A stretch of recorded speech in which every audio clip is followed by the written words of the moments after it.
the AVX girl, dude. What's up?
Alright.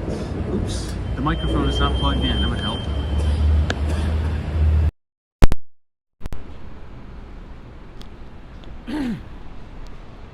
Or maybe that's a little bit better with the microphone plugged in. Okay, good evening everybody and welcome back to Walks in Wall Street. Today is September 22nd, 2023. And tonight we are going to be walking around Midtown Manhattan.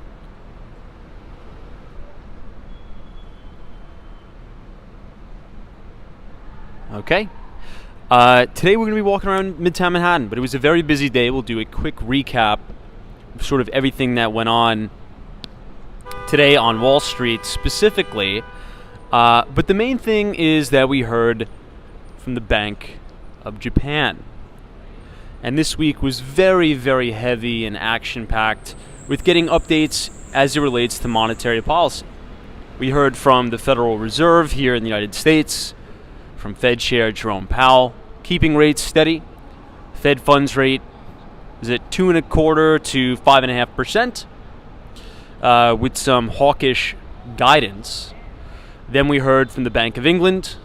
Then we heard from the Swiss National Bank. And last but not least, today, we hear from the Bank of Japan. But a little bit of a different tune, right?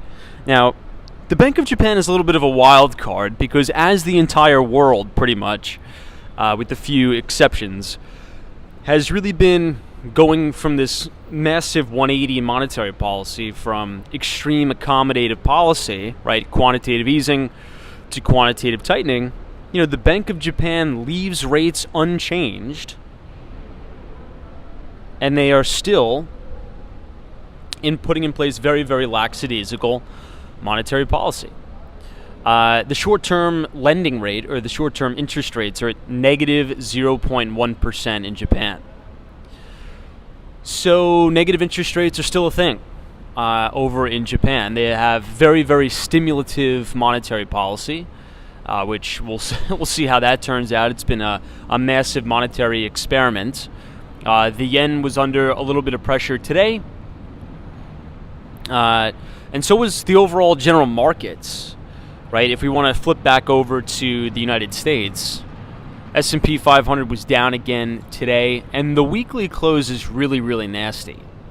If you go to tradingview.com or pull up your Bloomberg terminal or whatever you're sort of looking at, you know, that weekly candle is really bad. It doesn't look good at all. Volume was picking up on the exchanges.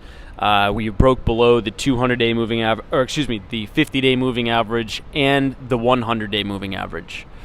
And that's a problem. You never really want to see the indices living below the 50. Usually that is a precursor for more downside pressure. on the market, particularly in September, right? We've gone over this multiple times. September is the worst month for the financial markets, particularly on the equity side. So, hold on just 1 second. I always try to start the live streams a little bit away from people, but I've noticed like every time that I click the live button, somebody like sits right next to me. And it's almost 10 o'clock at night. Anyway, yeah, so we will get started. Let me go ahead and close up the laptop here. We may walk around Midtown Manhattan. You know, right to the right of us, let me turn the camera to the right. That is 432 Park Avenue, and the entire street is closed. I don't know who is staying at 432 Park Avenue tonight, but I will say this.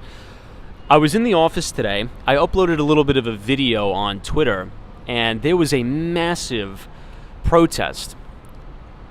Now, I couldn't really make out what it was for, but I'm assuming there's some major politician or world leader that is staying at 432 Park Avenue tonight, because they closed down the entire street.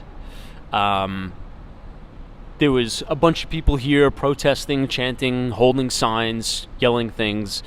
And obviously, you know, that is because pretty much every single world leader is here in New York for the UN General Assembly, which I think concluded today. All right, so I'll go ahead and close up the laptop. We will get started here in just a moment, but I want to wish everybody a very, very happy Friday. Allow me 1 second.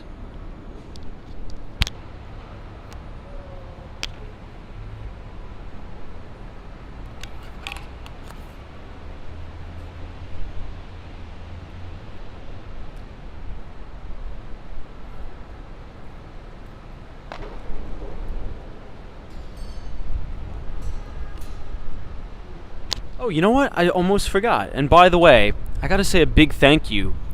Somebody was able to track down my original jersey that I played soccer in college. And apparently, the jersey was being raffled off for charity? I didn't know this.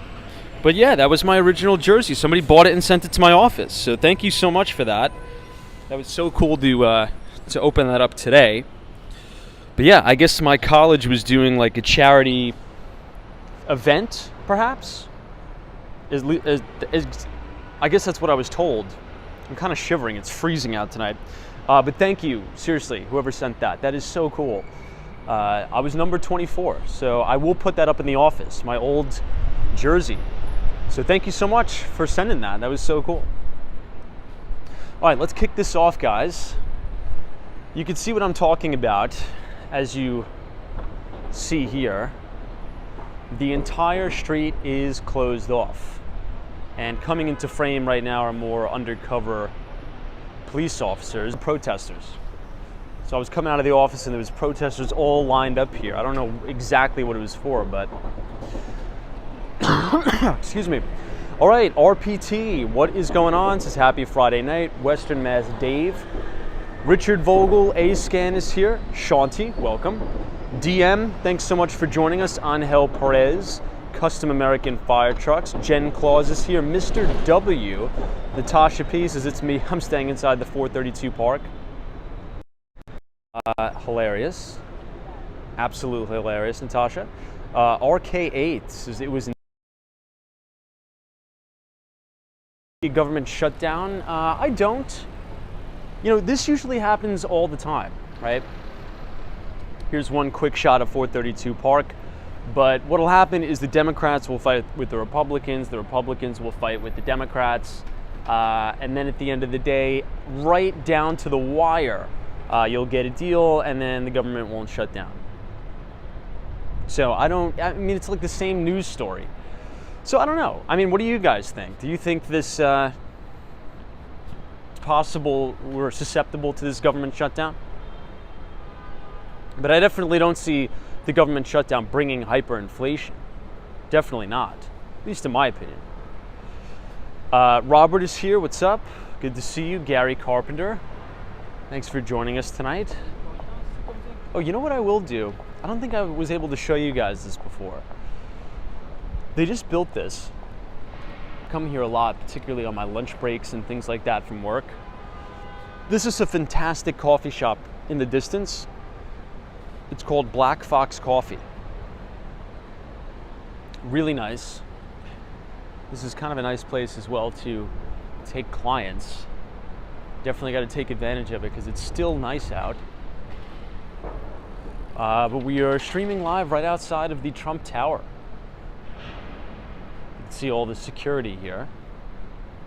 This is the residences side for people who own condos and rent condos here. Hey, Dale is here. What's up? Panda Express, the same news story, but delays are more dramatic this time around. Interesting. Jafet Perez says windy night. Bradley says, hey from Las Vegas, and the hackers now own the casino. Interesting. A-Scan, good to see you. Welcome. ICU, what's up? From Mountain, Georgia. Yeah, we'll see.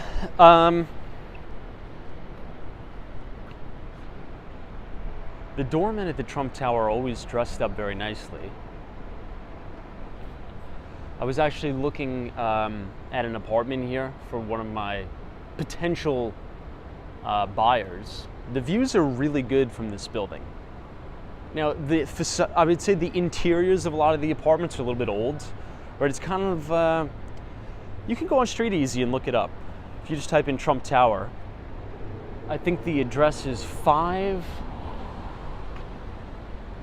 721 Fifth Avenue, right? We'll cross the street, might as well see, but a lot of the apartments have the original, it's very 1980s-esque, let's just say that. 721 Fifth Avenue. But yeah, the views are amazing because depending on how high up you are, you can see really nice views of Central Park and the Empire State Building. It's really nice.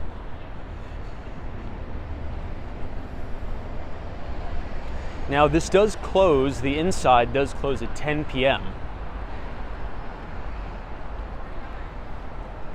So selfishly, we'll take a little bit of a walk in here just because I'm cold. I don't know why I'm so cold. So here we are again inside the Trump Tower. They do keep it really clean in here. I've taken you all in here once before, but they do a really nice job here. You have this really big, expansive foyer. Now, this used to be a Starbucks. I guess it's like a mini Italian cafe.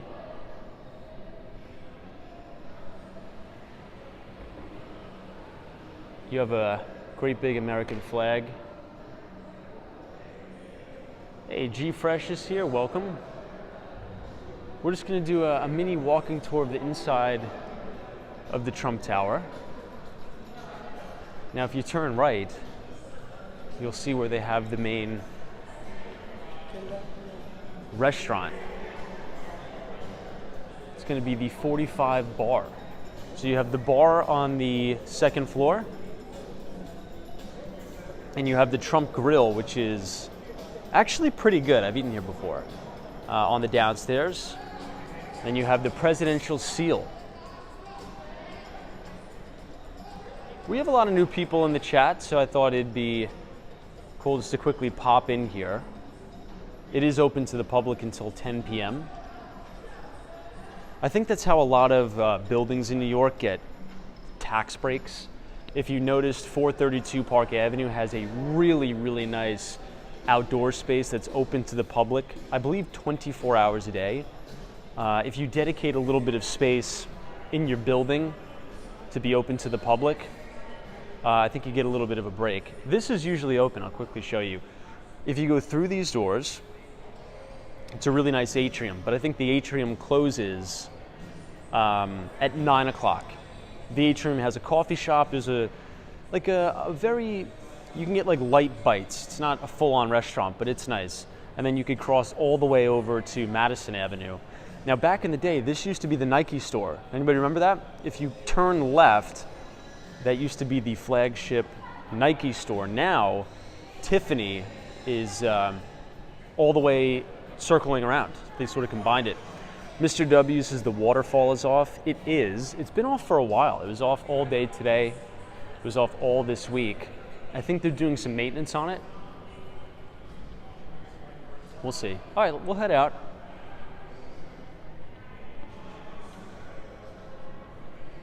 Madison 32, what's up? Brian says, love the interior. Noah says, what's your favorite meal to get at the Trump restaurant? I haven't eaten there in a long, long time, but it'll say on this menu, it's like a pick three. You get a starter, you get like a soup, and then you get like a main dish. Well, at least it used to say on this sign. This is just an advertisement for the Trump whiskey bar, which is kind of ironic because I don't think he drinks. Anyway, let's walk down 57th Street and then we'll head downtown. It's a pretty lively night in New York, and they're doing more construction on Tiffany, if you could believe that. They're ripping up all the sidewalks, so this is going to be all brand new sidewalks here now. I thought they looked fine before, but I guess apparently there needs to be more work done. Maybe it'll be some sort of, I don't know, maybe it'll be like an interesting design on the sidewalks out here, outside of Tiffany. Maybe it'll have like a logo, custom insignia. We'll see. Ian, what's up?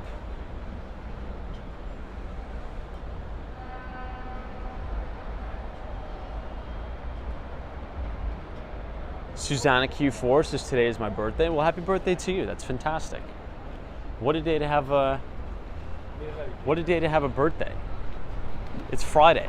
Start the weekend. Kick off the weekend right. Ooh, you know what? The iPhone 15 dropped today, and I wanted to give you all a little bit of an update because as I was walking to the office today, I couldn't believe the line that was forming outside of the Apple Store, the flagship Apple Store at 5th Avenue. It was all the way extending down to Madison Avenue. So we'll see. We'll see if the line is still there. Let's see. Hey, MTC says love to all chat. Tom and Ma, it's good to see you. Thank you for joining us here on the stream. CW says, is that a good restaurant? The one in there? It's all right. It's a good place to, definitely a decent place to get something to eat. I wouldn't go out of my way to go there. Jen Claus says, Tom, I heard maybe they can turn some of the empty office space into additional residences to help increase available housing. Do you think this could happen? Yes and no. And I know that's a terrible answer, but it depends on a case-by-case basis. To do a condo conversion, it is extremely expensive, almost like ridiculously expensive. I've actually worked on, well, not worked on, helped model some of the potential deals of condo conversions. And some cases, and this may sound crazy, but it's true, it's actually cheaper once demolition costs come down just to demo the entire building and just build brand new. Depending on the building, right? Depending on how old it is, depending on the ceiling heights, some of these office towers just were not designed to be converted to residences. Now, this doesn't mean it's never been done before. It's been done all the time. One Wall Street, if you want to check out that development, One Wall Street, I believe, is the biggest office to condominium conversion in the entire city. And that is a Harry Macklowe project. And it's funny that we're talking about a Harry Macklowe because we just passed 432 Park Avenue. But that was a massive office building, right? One Wall Street. And now it is ultra luxury condos with a saltwater swimming pool, with gyms. I mean, it's just an amazing, amazing building. I've been able to preview that building. It's very nice. Another one down there is called 95 Wall Street. You can check it out. 95 Wall Street, again, that is a condo conversion. But in my view, right? And you could look it up on Street Easy. I think the apartments inside 95 Wall Street look a little bit awkward. It literally feels as if you're living in an office space. So it's not as easy as to say, this is the line for the iPhone 15. It's still long. It's crazy. I was here at 8 o'clock in the morning and people were just lining up for the iPhone. And it's almost 12 hours later and there's still people here. It's kind of crazy, right? Kind of wild. But anyway, yeah, the long and the short of it is this. Can it be done? Yes, it can. But in most cases, the deals just don't make financial sense. Some of the time, it's just more worth it just to demo the whole building, and start from scratch. But it's a very good question. So I want to show you something real quick. So you may think that this is just the line right here. No, this is just the queue, I should say.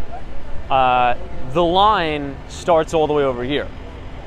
So to not disrupt the office workers here, the line starts there, and then you get in the queue over here. Kind of wild. So as we're talking about consumer sentiment, and maybe American consumers being a little bit exhausted, it doesn't really seem like they're exhausted because it's Friday night in New York City and it's the iPhone 15, which I didn't really think, came out with any like amazing features. And you have people lined all the way up and down the block. Now this line is actually pretty short. When I was here at 8:30, quickly had to go to the office. My office is right at the end of the block. The line was all the way down the street, quite literally. I posted a very short video on my Twitter, and the line started here, and it went all the way down to the corner of Madison Avenue, if you could believe that. Kind of wild. So they definitely have a pretty nice view. You're overlooking the Plaza Hotel. Hey, Bill is here. It's a decently long line at our store. Oh, nice.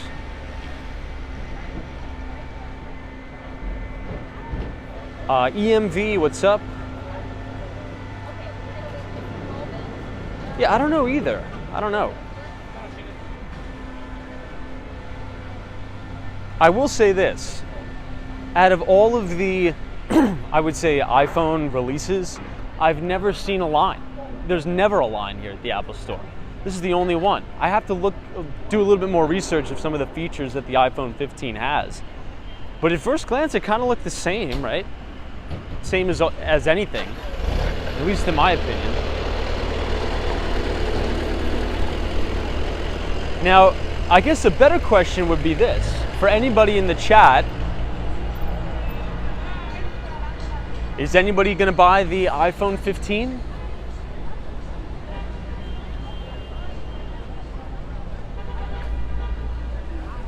This is really important to pay attention to here.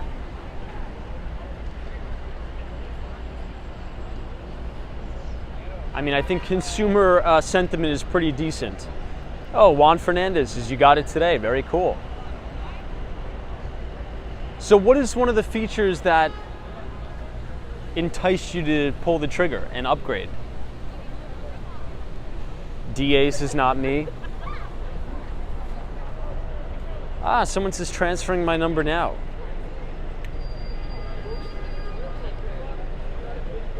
TD is holding my iPhone 12. Michelle K says nope. Tim from Michigan says just bought Samsung S23 Ultra. Interesting. Very cool. TK Porsche says I will as soon as I see the colors in person. That makes sense. That's fair.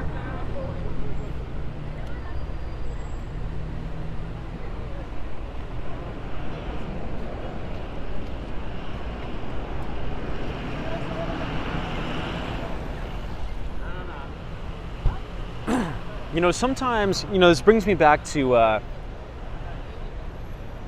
quote that one of my sort of like kind of mentors said one time. It's like you can get lost sometimes just constantly hammering away and looking at the data. And it's important to look at data and, keep your head in a spreadsheet. I think we all get carried away doing that.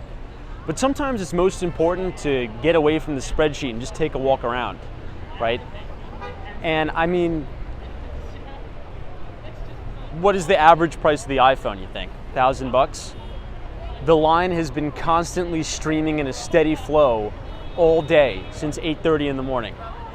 So, I mean, they probably did well over $1 million in revenue today. Maybe $2 million in revenue. Consumer seems to be pretty strong in my eyes. Now, right in the distance here, folks, this is 53 West 53rd, which is technically one of the buildings on New York City's Billionaires Row. But Billionaires Row is considered 57th Street, but since that's an ultra-luxury condominium, it's Billionaires Row-esque. They sort of threw that in there. Hey, Steph UF says, cool view, good to see you. Sydney is here, says hi, good to see you. Justin says, have to buy tires for my car, can't afford the iPhone right now. How much do snow tires cost? I guess that's one of the perks living in a location where it doesn't snow. You don't really have to change out the tires that often. Here's another example. So the Sherry Netherland is completely blocked off. I think this is the last day of the UN General Assembly. So all of the major 5-star hotels in and around the neighborhood are completely blocked off. There was a huge police presence here. We saw 432 Park Avenue is completely blocked off, so the traffic is pretty nuts.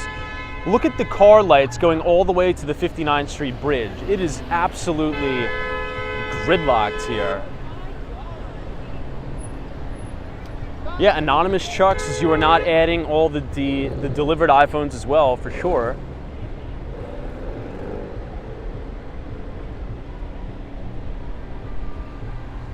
Yeah, but probably this Apple store alone today probably brought in over $2 million worth of revenue. Hey, CP says, have my real estate exam coming up soon, Tom. Very nice, CP. Well, good luck. I'm sure you'll do well. Actually, I'm positive you'll do well. Jay is here, says, good Friday evening, Tom. Hello from Ohio. What's up, Jay? Good to see you. Oh, speaking of that, we'll just do a quick pass by the Plaza Hotel. So I have a really, really exciting listing about to go live. We just signed the exclusive agreement with the owner. Now the owner's looking to sell his apartment, really, really nice apartment. It's a 3-bedroom, 3.5 bathroom in Tribeca. It is a gorgeous apartment in a really, really gorgeous building too. Now my favorite feature about the building, you guys could look it up. It didn't hit the market yet. The building is called 5 Franklin Place. And the coolest feature of the building is not the pool on the roof. It's not the gym that has amazing views of the city. And it's not even the children's playroom. It's the garage. So if you look at the facade of 5 Franklin Place, it's actually, we might as well just walk there tonight. I think that's probably what we'll do. We'll just walk down there, might as well. Looks like everybody's lined up here for a cinema. But so you pull your car into the garage, and then the floor sinks all the way into the basement, and that is where you park all your cars. It's kind of like being in a Batman movie. The place is amazing. And that will be coming to market soon. I'll be representing the seller. So,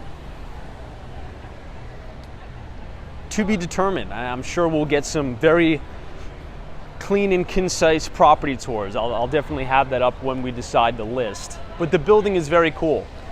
And on the 10th floor, well, actually, I'm not too sure about that.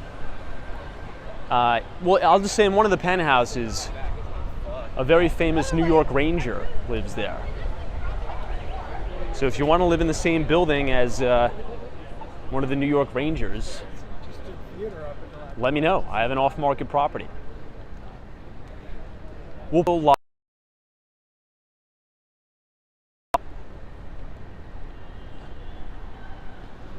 Hasn't been locked in or decided yet, but we'll probably go live at 3.5, right around 3.5 million.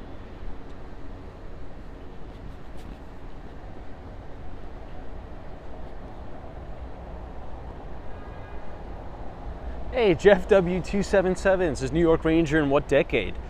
This decade. I'm not going to say who, but...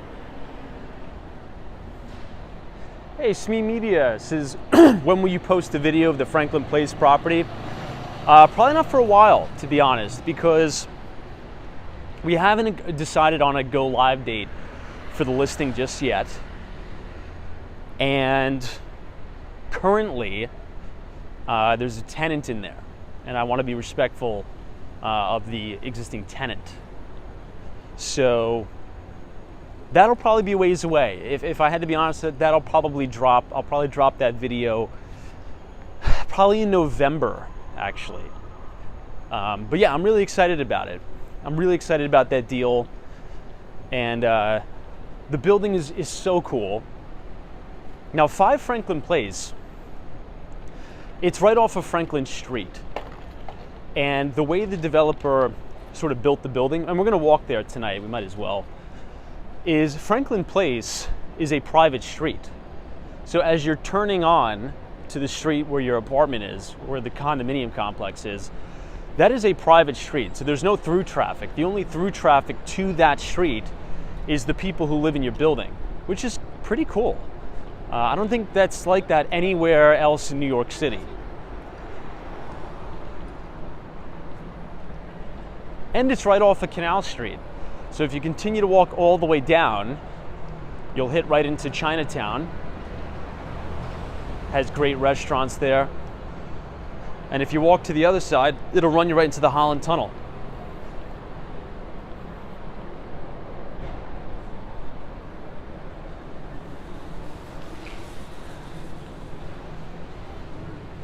Apologize if my voice is shaky.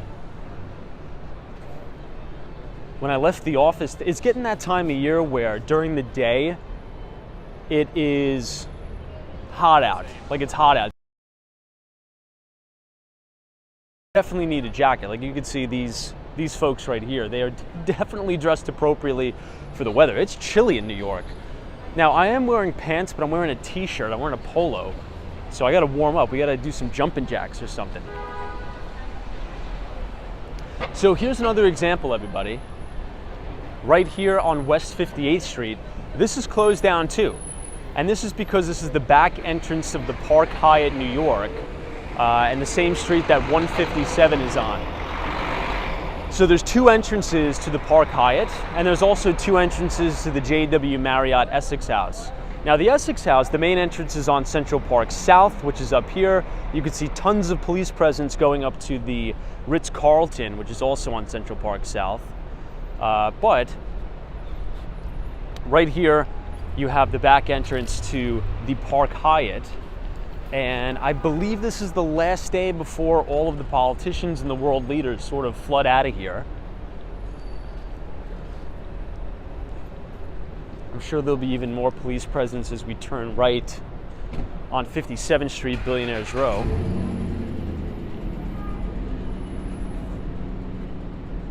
D says, throw on your jersey. Hilarious, D. Comment of the night so far. Hey, Go for Hokies says, good evening. What's up? Abdullah is here. Hey, Abdullah. Thanks for joining us on this very chilly New York night. I really feel the fall. You know what? I think today is the official last day of summer. Is that correct? Yeah, I think today is officially the last day of summer. So, first day of fall is tomorrow.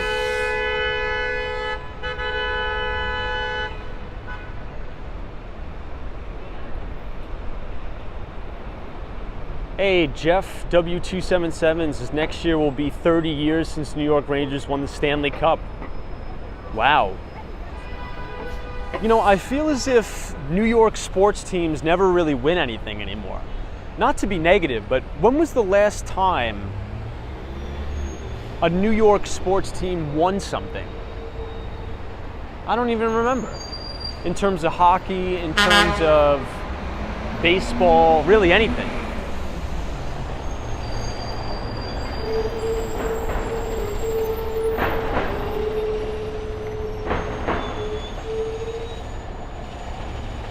Alan's iPhone 15 advanced dual camera system, main ultra wide, next generation portraits with focus and depth control. Interesting. Yeah, I'll have to check it out. I'll have to look at it. Isaac's Yankees World Series. Yeah, but that was so long ago. I don't know, I feel like when I was a little kid, it felt like New York sports teams won everything all the time, like every year. But now it's like, I don't want to say that they're bottom of the barrel, but they're really not good.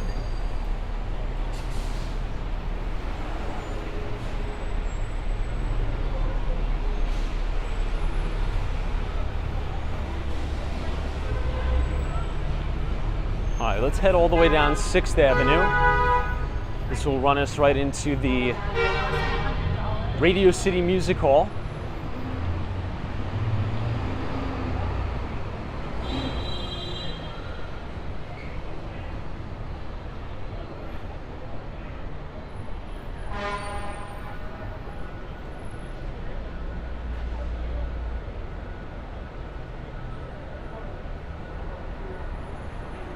AB1, I did not.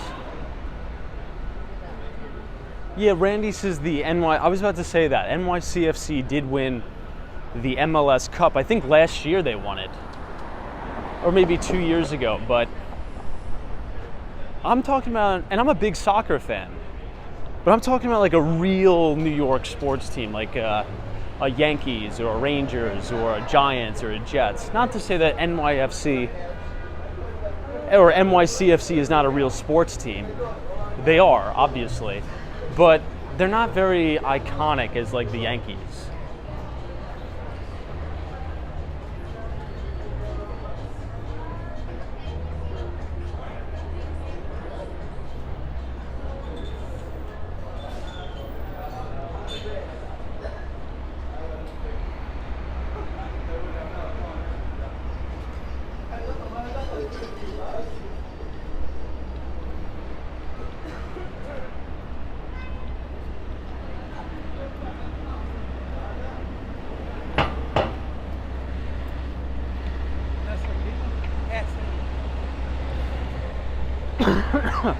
This is a good shot. You can see all the way down to the World Trade Center.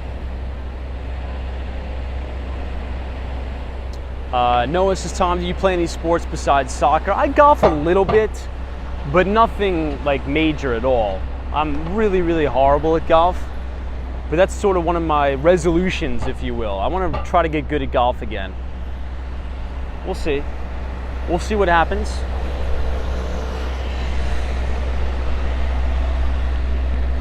I think golf is good for a business setting. You know, a lot of deals are closed on the golf course, so I think it's definitely appropriate to at least learn the game, not to be so horrible at it. But in my eyes, it's more enjoyable to play in Florida. I've played a couple times in Miami on Normandy Shores. If you guys want a really, really good course to play at, you've got to check out Normandy Isles or Normandy Shores in Miami. Oh my God, the place is beautiful.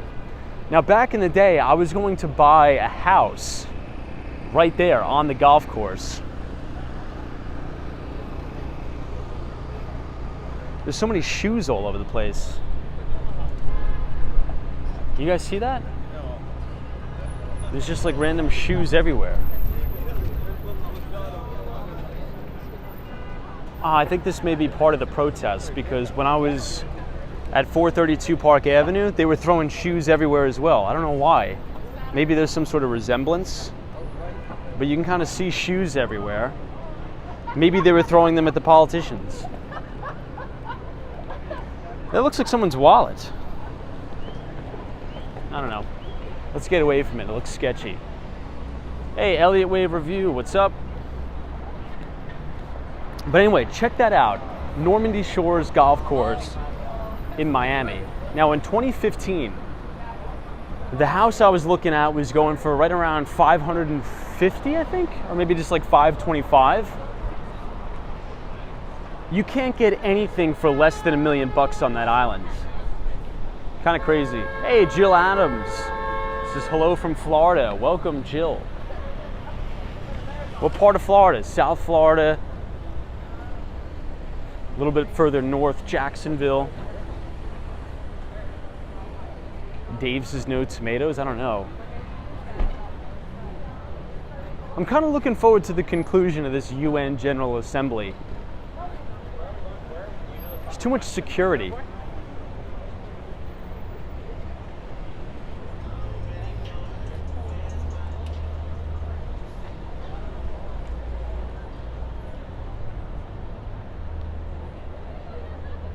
Oh, Bighorn MT. So speaking of Miami, Tom, Brightline just opened their inaugural trip in Orlando. I saw that today. That's really cool. Yeah, you know, that's one thing. I believe that if Miami, or just South Florida in general, starts to do a little bit better with building out public transportation infrastructure, I mean, that'll be lights out. It's getting better, but it's not as robust, obviously, as New York. You can't even compare the two. But it's good news. I mean, that's progress. The Bright Line going all the way up to Orlando, Florida, that's fantastic. I've never taken the Bright Line before. Anybody here take the Bright Line?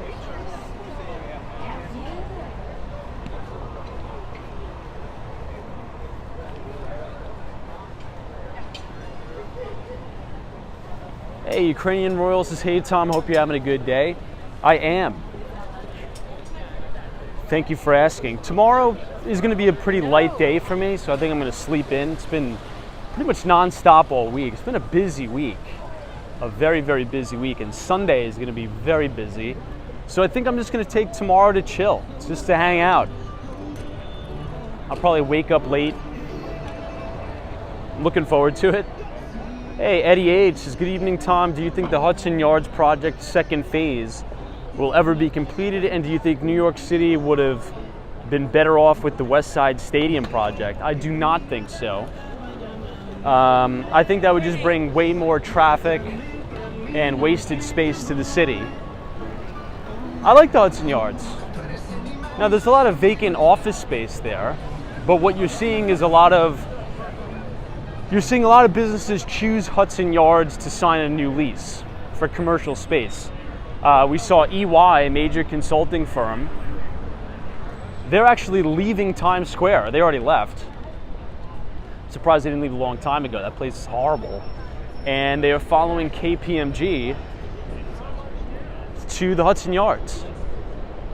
So yeah, I think you'll continue to see the bleed out of corporations, big corporations leaving older, more rundown office towers in the city and moving to really nice Class A office towers at the Hudson Yards.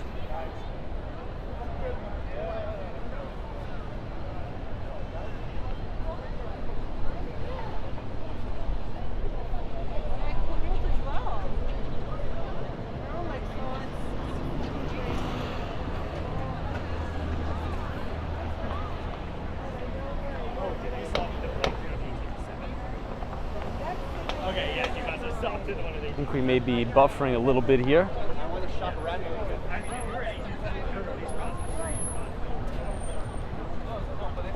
The Eagle one is a lot better than the...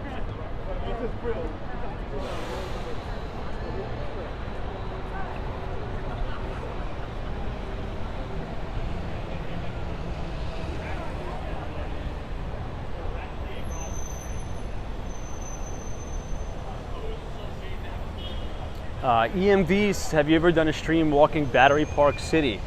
We have, yeah. I really like it over there. We'll have to go down there pretty soon. Let me know if the stream is still buffering. I think it is. I'm getting a bad transition signal. I noticed every time we walk past one of these sort of motorcades for the politicians, we start to buffer significantly. Tommy G says people are now wearing jackets as summer fades away. It's cold. I'm cold, Tommy G. I said that at the beginning of the stream. I'm actually shivering a little bit. Not because it's actually cold. I think it's just because of the severe drop in temperature. It was really hot today, like actually really, really hot. And when I left the office, just go back to the office, do some paperwork, I come out and it's cold.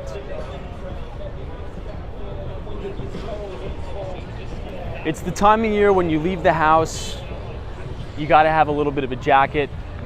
And then during the middle of the day, it's gonna be ridiculously hot. You have to take off the jacket.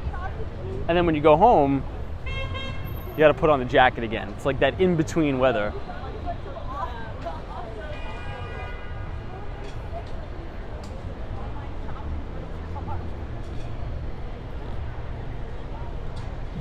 Now this fountain has been down for a few days now. Art in place of Adele's. I don't know why they're not here tonight, but usually the line is crazy. Hey, the Papa Smurf OG, what's up? The FDNY is here. It's 65 degrees tonight in the city. Oh, the rain is coming. Yeah, I heard it's gonna rain like crazy tomorrow. Somebody told me that today. We're getting some hurricane thing. I don't know, we'll see. This is News Corp, our News Corporation in front of us.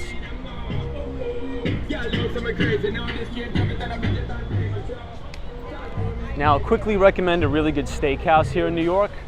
It's called Del Frisco's. It's right across the street. I used to take a lot of clients here. Really good place. Raleigh Hikers is Tropical Storm Ophelia coming through here in North Carolina right now, cooling us off. Hey, the Papa Smurf OGs says appreciate the love, Tom. We love to watch your live streams. I appreciate that.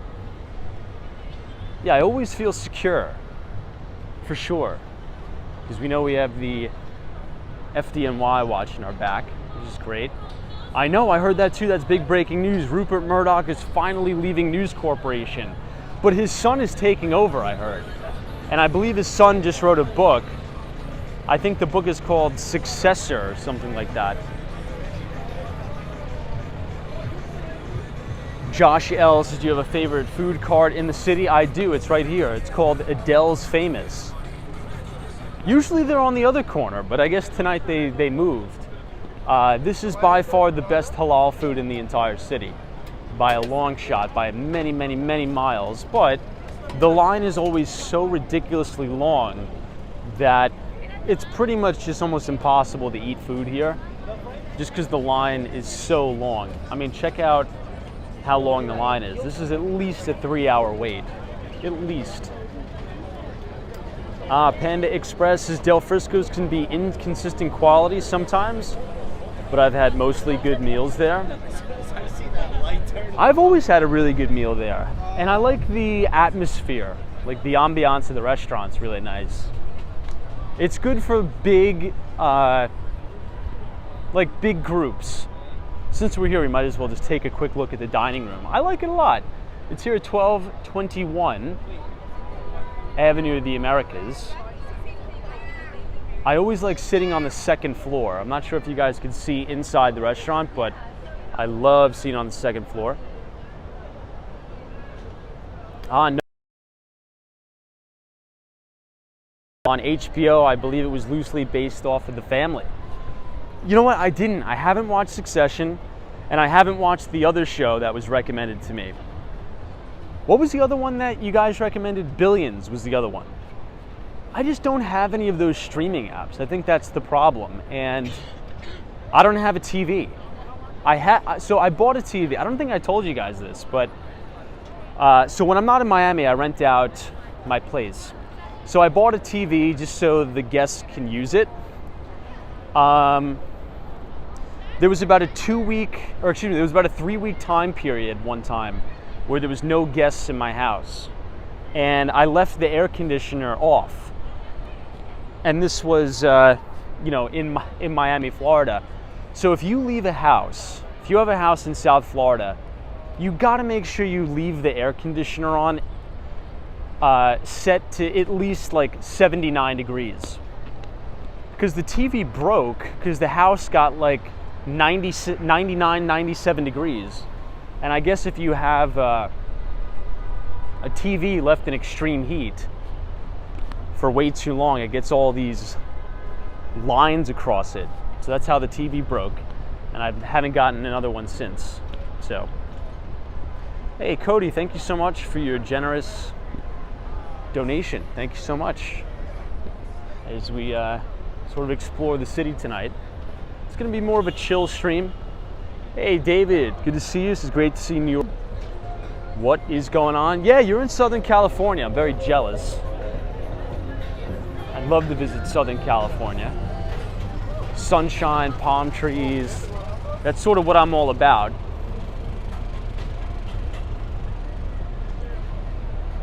We'll be back in Miami October 2nd.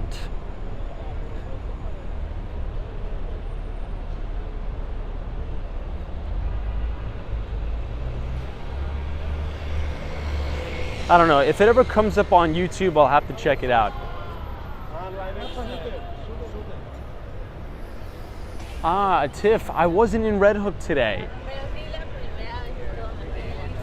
We gotta connect. Text me.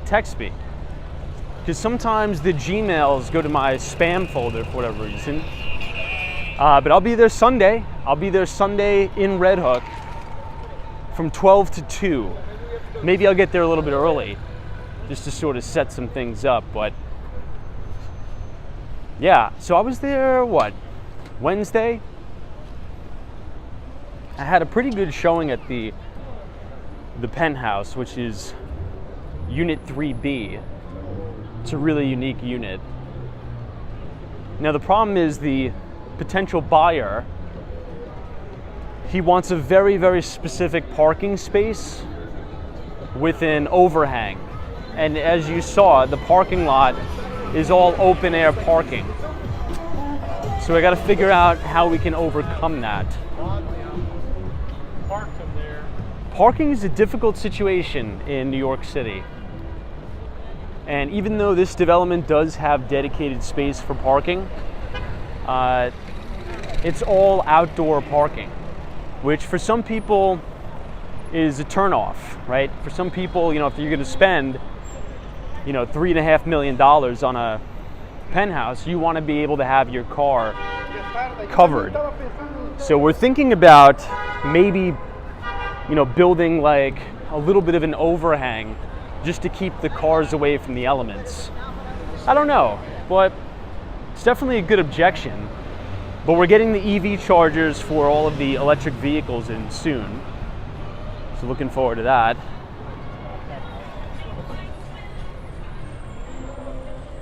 Okay, West 45th Street. We're gonna head down to 34th Street, Penn Station. I have to go there anyway. Tons of traffic. Western Mass Dave's is reasonable request, I say. Johnny C's is like a little carport. Yeah, the big problem is everything in New York City, it's permit city. You need a permit for every little decent thing, right? Now, in other cities, you do, but they're a little bit more lackadaisical on it. Here, it is very, very, very strict. So, it's not just like you can snap your fingers and the carport goes up immediately. Let's just say that, but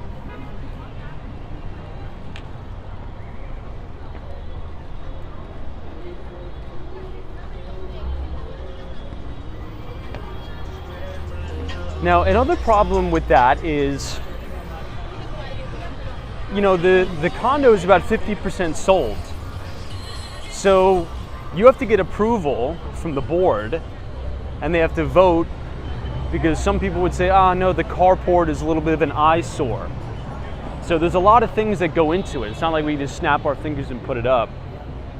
Hey, Bree Grams is here. What's up? Good to see you, Bree. Welcome to One Vanderbilt.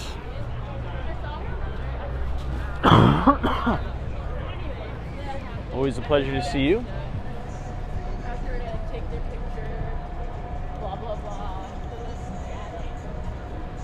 Joseph Hardaway, welcome.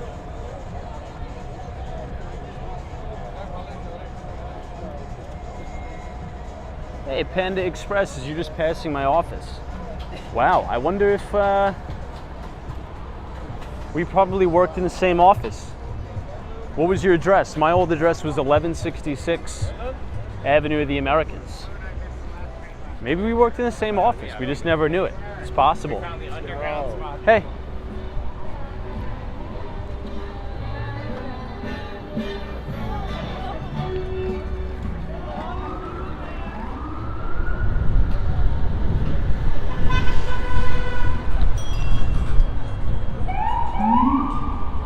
Ah, 11:55. Got it.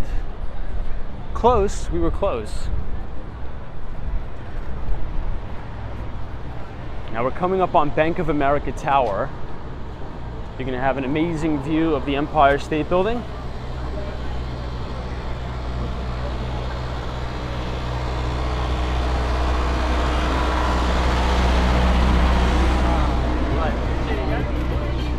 Someone says, how do they allow EV chargers in high-rise garages? Well, this project is only 3 stories, and the chargers would be on the outside of the building. Now, for those of you who are unfamiliar with Red Hook, Brooklyn's a really nice neighborhood, but it does lack public transportation. So the closest subway, I mean, if I'm being nice, it's like a 15-minute walk, probably about a 20-minute walk. But look, some people like that, right? There's a buyer for every particular neighborhood. Some people like being in New York City, but feeling like they are not living in New York City, so to speak. And that is the best way I can describe Red Hook. It's very quiet, really, really, I should say, deep community feel. Very, very seldom are there tourists there.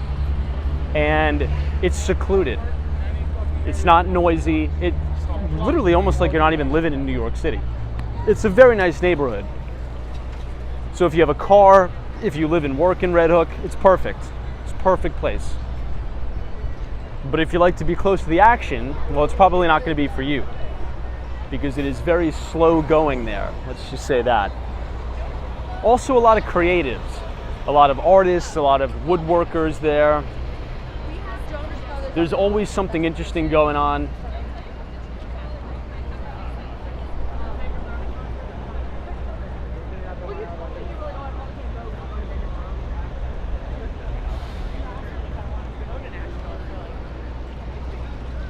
Okay, let's cross southbound by our friend Mark Benioff. But if you're all enjoying the live stream so far tonight, feel free to leave a like on the video and click the subscribe button if you're new. We usually do these streams 7 days a week starting at 8:30.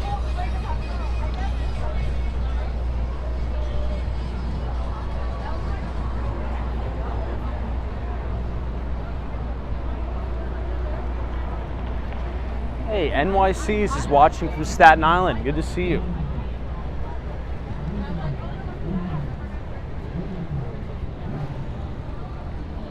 JRE says, what city are you talking about? New York City. Particularly Red Hook, Brooklyn. What is looking for?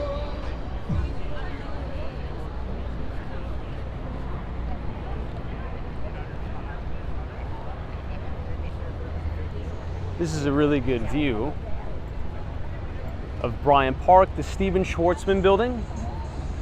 And look at that. You can see the top of One Vanderbilt and the Chrysler building.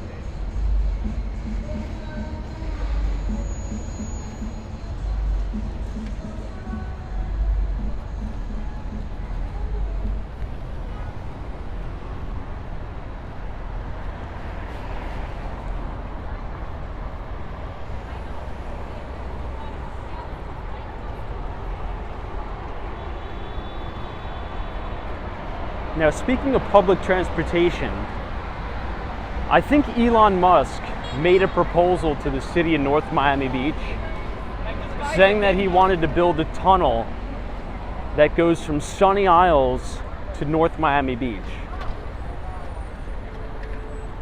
I don't know if that'll ever materialize. And I don't even know if that's possible. But then again, I'm not as smart as Elon Musk.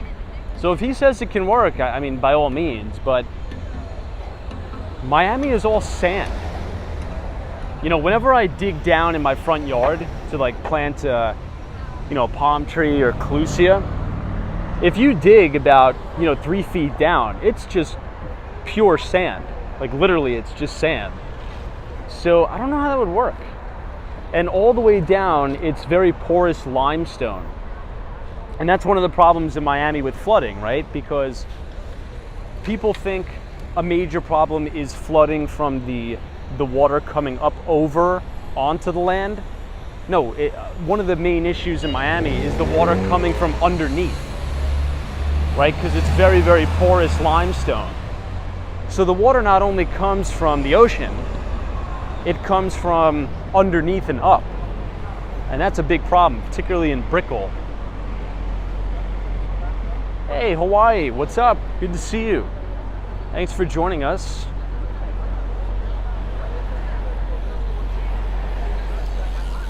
Deborah says, can you tell us anything about One Vanderbilt? Yeah, One Vanderbilt is one of the newest Class A office towers in Manhattan. It's state-of-the-art. It has direct entrance to Grand Central Terminal. And it has one of the most popular observation decks on top. I believe it's called Summit at One Vanderbilt. I haven't been, but a lot of my friends have been. And not only that, it has the American Express Centurion Lounge there now. And I think that just opened not too long ago, actually.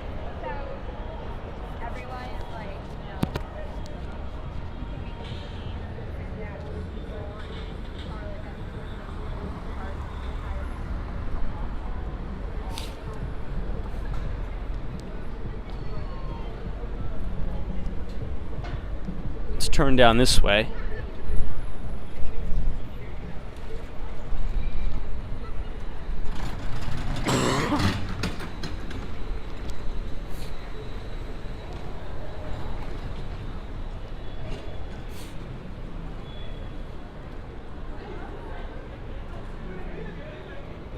Now, I think what I'm more excited about is 270 Park. 270 Park is going to be amazing. We actually were exploring that yesterday. It's going to be the new corporate headquarters for our good friend Jamie Dimon, JP Morgan Chase. Hey, Michael, what's up? This is primary office building for TD Bank and TD Securities. Yeah, and there's a big TD retail branch right in the retail space. This is Artichoke Pizza. Now, I don't understand this place. I don't get it. I actually would rate this pizza very, very low. It's not good. It's actually not good pizza, in my view. But people line up for it. Hey, Myra King says, happy Friday, Tom and Chad. It's good to see you. Yeah, I'm excited. Tomorrow I'm off. Well, not off, but I don't really have too much going on. Just going to kind of take it easy.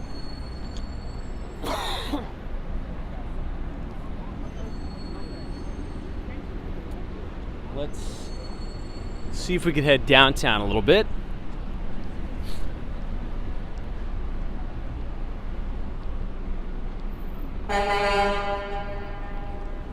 Someone says, I actually like their pizza, but I understand why it's not everybody's cup of tea.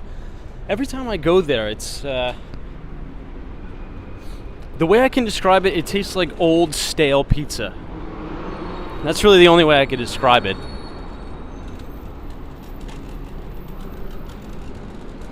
Hey, Maxi says, hola, buenos noches. Buenos noches to you. Welcome from Argentina.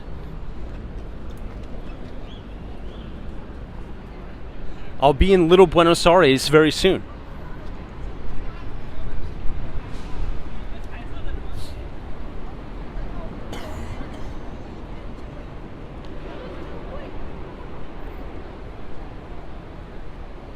Abyss says that's how I feel about Joe's Pizza.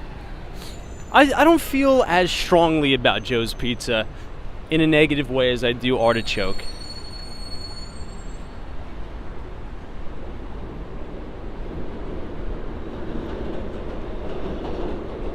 T says, what are your thoughts on the Airbnb ban in New York?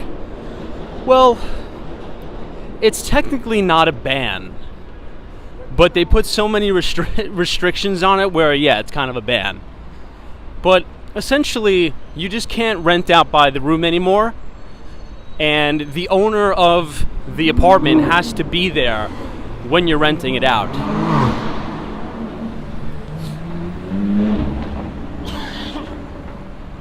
That's the big issue. Now, I actually have a little bit of a different take than a lot of other people,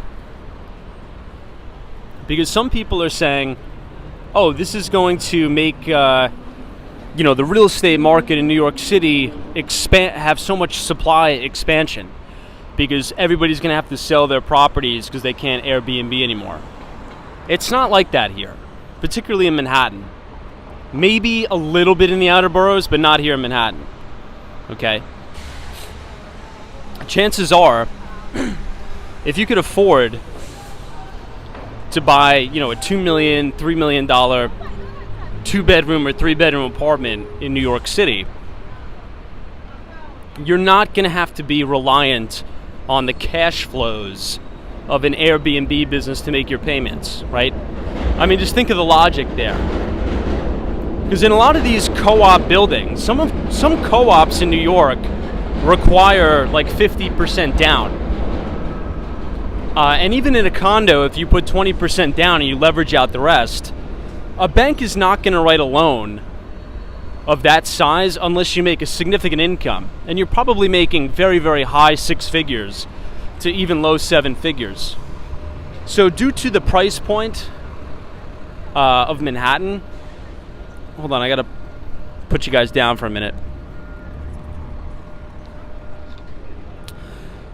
The point I'm getting at is people who live in Manhattan, they don't rely on Airbnb rental income to pay their mortgage, if that makes sense.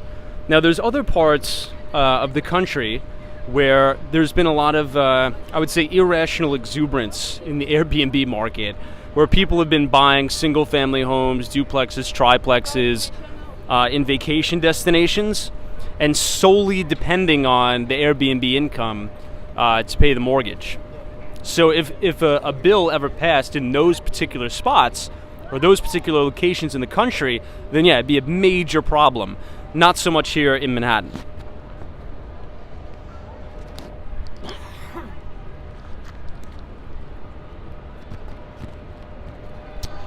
CD says Airbnb became very unsafe. I've heard so many bad experiences. I've never had one bad experience with Airbnb, not once. I've only had very positive experiences. The reason why, and just to be very blunt, we have a very, very strong hotel lobby in New York, very strong.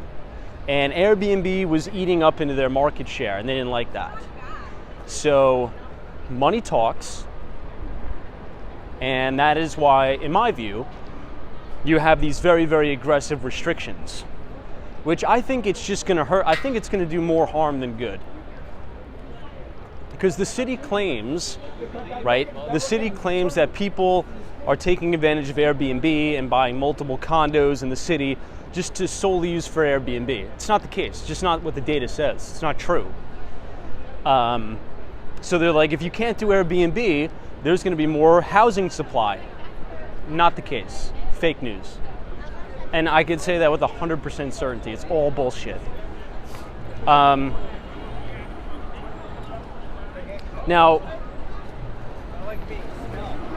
what I fear is that New York City is going to become a vacation destination only for the wealthy. Think about it like this. Right now, you can rent an Airbnb for a month, maybe for like $2,500 to $3,000, and you can have a really nice, month-long vacation, kind of affordable.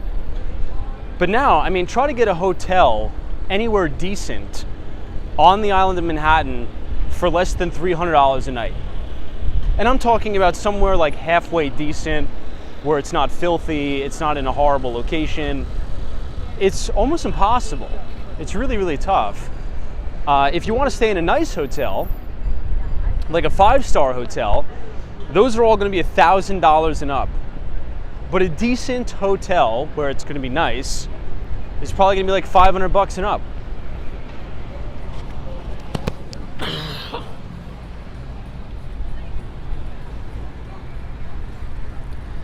Hey, Hawaii says people make Airbnb scary to me when they post about owners who put hidden cameras in their rentals. Yeah, that's ridiculous. But you know what? Does anybody here work in the hotel business? Or has anybody worked for a hotel before in Manhattan or in a major city?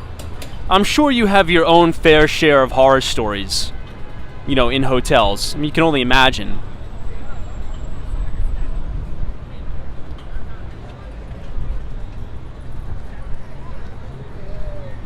Hey, Paul says, I'll be there 6 weeks for the New York City Marathon. Hey, congratulations, Paul. It's an amazing accomplishment.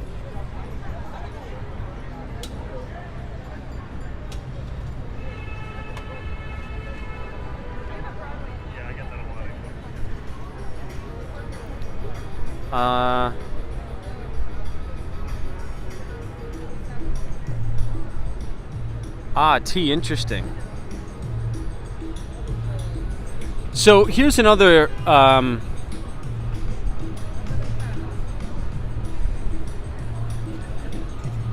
sorry.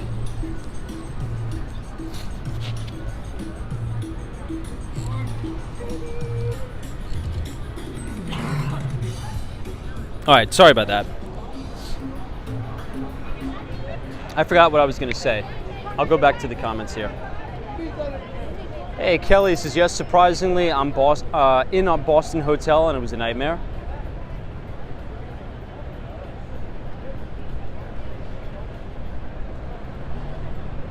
Glenn Daly says, I can imagine families wanting to vacation in New York City. Maybe kind of hard not having a viable Airbnb option. Yeah, I agree.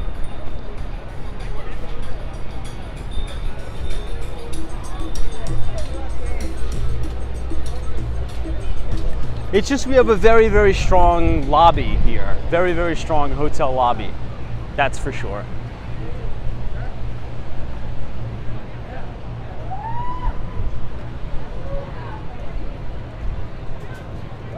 All right, let's turn towards 34th Street, Penn Station. I was gonna say one other thing about the Airbnb, but I just slipped my mind, I forgot.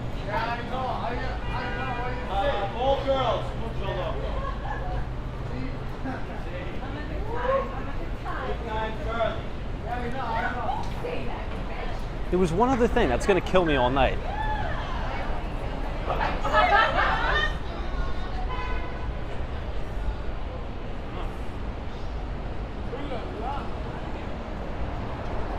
Rockstar says, has tourism increased or decreased in New York City? Definitely increased, probably by about like 3-fold since COVID. I mean, I remember walking here in 2020 and it was an absolute ghost town.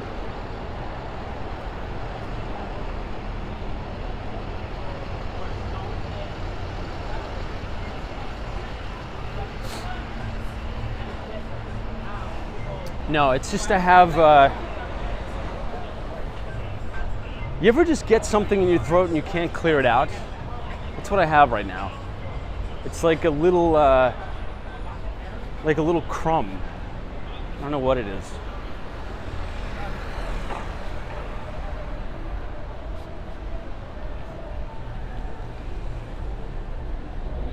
Yeah, Carl Ross says New York City is always fun. It definitely is.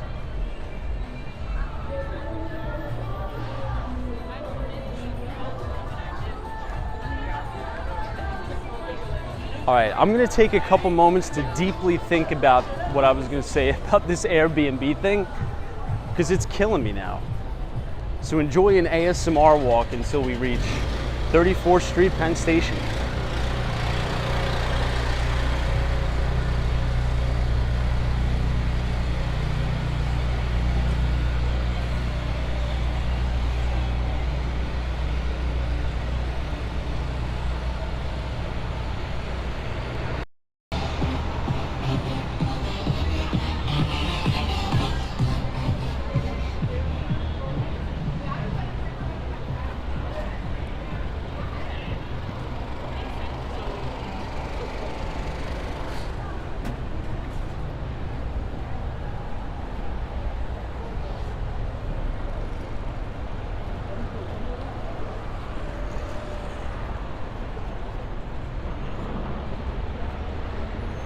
Will I remember what I was going to say? We'll find out.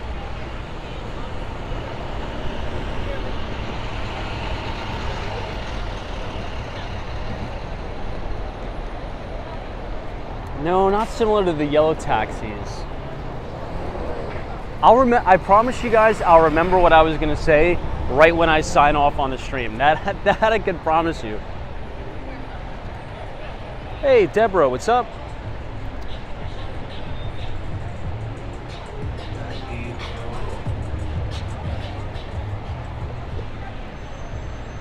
No, it wasn't about the cameras in the hotels or the Airbnbs. All right, let's walk past the main entrance to the Long Island Railroad. Hey, GGNYC, what's up? Oh, that's what it was, GGNYC. This is the renting issue. Okay, Airbnb, the ban, right? The quote-unquote ban is going to make the homeless situation way worse. That's my prediction.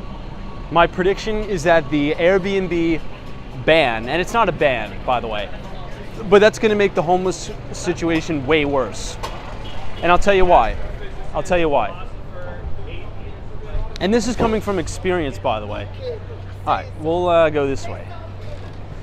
That was a good dodge. You guys see that dodge? Situational awareness. We'll go down here.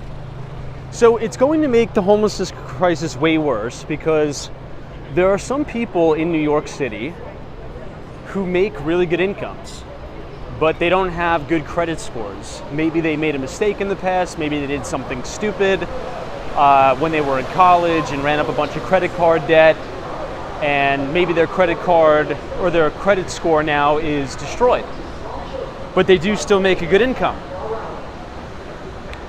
A lot of people right now, and even some clients that I'm dealing with trying to help find rentals in the city, they can't get approved for rentals because their credit scores are a little bit too low and maybe they don't make 40 times the rent. So they just constantly Airbnb a place every single month. Like they'll Airbnb a room for, $1,200 or $2,000 a month because Airbnb, you don't have to have a credit check, right? There's no income verification because you pay up front. So I think that's going to make the situation way worse. That could be a potential massive freight train coming down the line. And no one really even thinks about that. So there's people in New York City that make $70,000 a year, but they don't make 40 times the rent. So they can't sign a lease themselves, and maybe they don't have a co-signer. So a lot of people actually use Airbnb to rent an individual room for $1,500 or $2,200 a month. Now those people will not have an option. I know the LT Prod says it's not a band, but it's something like a band. Sounds like a Seinfeld episode. Hilarious. It does sound like a Seinfeld episode. That's hilarious. Rockstars is true, you're right. I'm dealing with that situation right now. That's why it popped into my head. I'm working with this lady, and she doesn't have just we'll just say person XYZ has a high 6s credit score, right? Maybe like a 680.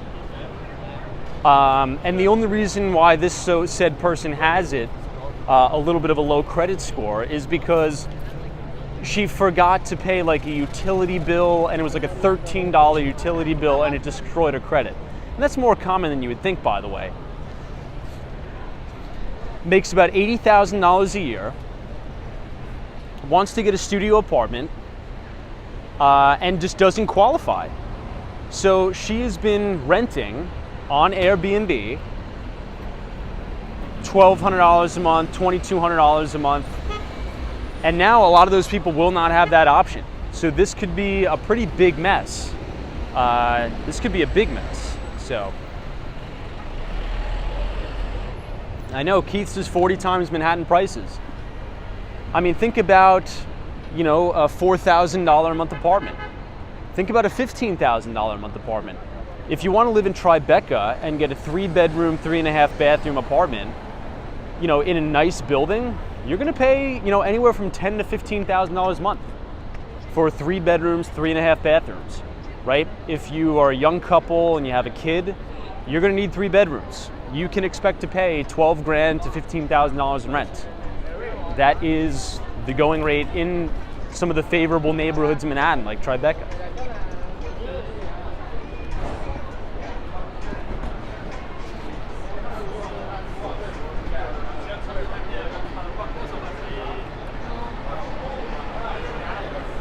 But if you guys are enjoying the live stream so far tonight, feel free to leave a like on the video and click the subscribe button if you're new.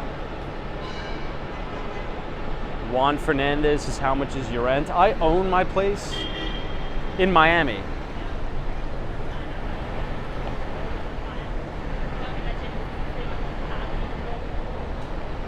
DAWG, I'm not sure why she doesn't. I just sort of came in contact just now. But that a lot of people are like that, and a lot of homeless people, right? They'll save up and they're just making ends meet. There's actually a lot of those people who are, aside from this one, but actual homeless people, they save up the $2,000 so they can get a nice place in Airbnb and get off the street. A lot of people do that too in the city.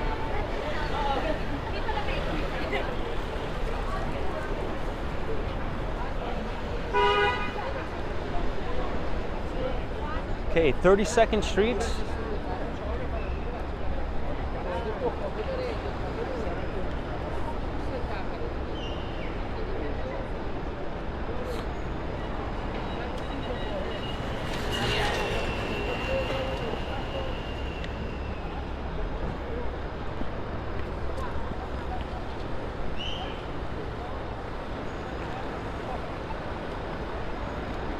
CD says they can go to New Jersey and travel to the city for work. I mean, for a lot of people, that is just like a horrible, horrible quality of life. I mean, think about it if you're a restaurant worker, right? And you work at a very upscale restaurant and you're making $80,000 a year or $75,000 a year. You're getting off of work at 1 o'clock in the morning and now I got to go out to New Jersey. That's ridiculous. That is like a horrible life. In my opinion, it shouldn't have to be that way. The problem is the city is horrible with approving new builds. We don't build new product here in the city because the city is very stringent about it. That's why all of the new development that does go up, it's this ultra luxury stuff because that's how the developers can turn a profit.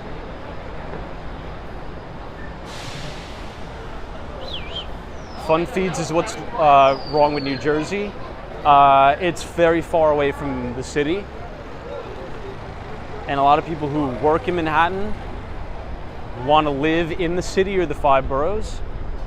And you might be thinking, well, that's not true. You could take the PATH train to Hoboken. Okay, well, Hoboken is sometimes more expensive than Manhattan. Hoboken actually, in many cases, is way more expensive than some parts of Manhattan. The views there are amazing. Try to find an apartment in Hoboken, New Jersey for cheaper. I would say for 20% cheaper than, some studios in the city on the Upper West Side. Hoboken's expensive.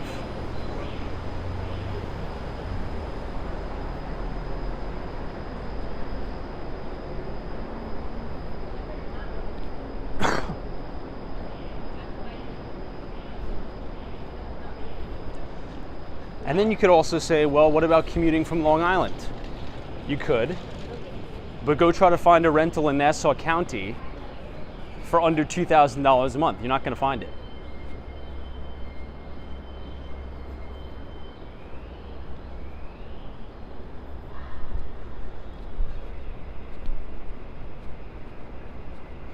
Fun feeds has been many parts of New Jersey or not. Yeah, but you're missing the point, right? But then the person's going to have to commute like 2 hours each way, including the train times, getting on the New Jersey Transit, paying for the monthly in the New Jersey Transit, which is like $500. By the time you factor everything in, it's, quality of life is horrible. I did it for many years, commuting from Massapequa Park. It's tough, particularly if you work a job with very long hours, or if you're in sales, right? You have to be in the office by 8 o'clock in the morning. Sometimes you don't leave the office until 9 o'clock at night. You get, an 11 o'clock, 12 o'clock train. You're home at 2 o'clock in the morning. Guess what? You quickly take a shower. You maybe fall down on your bed and you pop back up the next morning. It's tough. It's tough.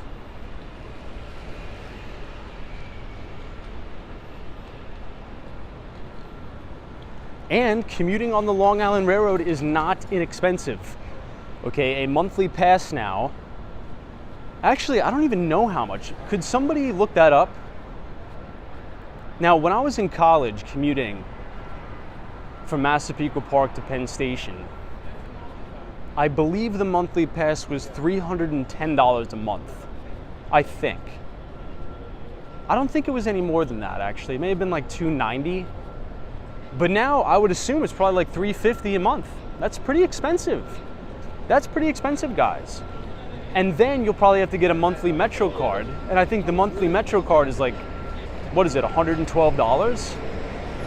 So there you go. I mean, you rack up another $500 just in commuting. Hey, solo flyer, this is Tom. I commute a few times a week, 2 hours from Suffolk County to Midtown, and it is brutal. $450 for my monthly. Whoa, $450 for the monthlies now on the Long Island Railroad? They really shot up. Well, you're in Suffolk County, so that may be what, zone 8? I believe I was in zone 7 for Massapequa Park. But wow, I mean, think about that, guys. $450 for a monthly pass.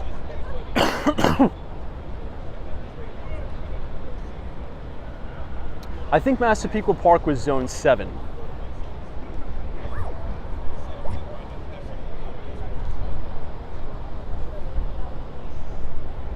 Dave, I live on the Upper West Side now. The LT Prods is $156 round trip business class on the Bright Line from Orlando to Miami.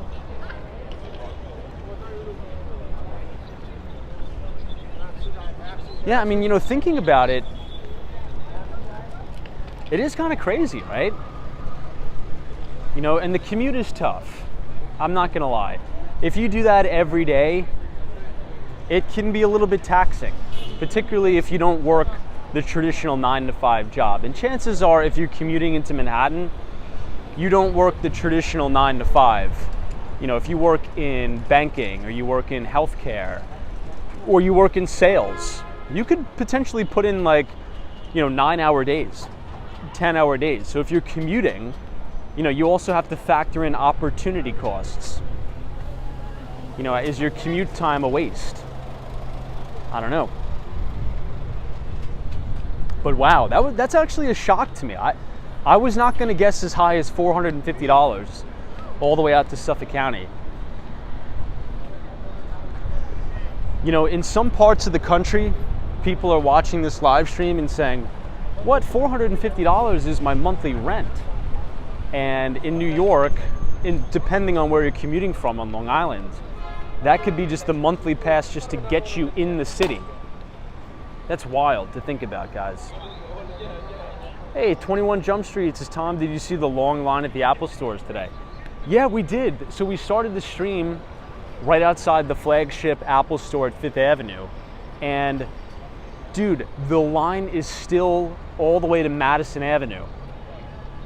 When I got to the office right around 8:30, the line was massive. And when I started the stream today, right around 9 o'clock, the line was still massive. I wouldn't be surprised to say that the Apple store probably brought in about $2 million in revenue today, just at the flagship store. That's a crazy line. Crazy, crazy line.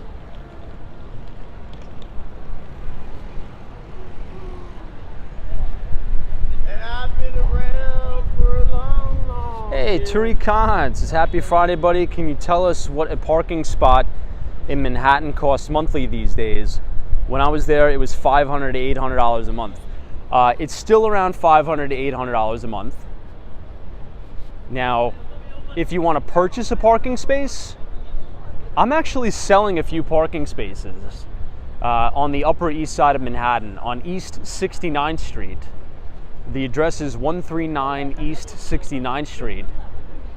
And we were selling the parking spaces for $200,000. And we sold some, but the market is softening significantly. So we're probably going to drop the list price to $175,000. And that's what people pay if you want a dedicated parking space in Manhattan. If you want your own private parking space in a private parking garage, that's essentially like the going rate, right around $175,000. And your monthly taxes will probably be $300. And your monthly maintenance, so your common charges, are about $75. Now, when you're not using it, if you're not using your space, you can rent it out to others to try to offset some of your cost. But from my experience, the people who are buying those spaces are doing it really for the convenience, or they have a really, really nice car, well, like a very, very expensive car or a classic car, that they're just using it for storage purposes, right? Maybe they'll take it out on one weekend when it's really nice in the city, just to cruise around, and they don't want to park it in a regular parking garage, so they just have their own private space, and it's very protected and secluded.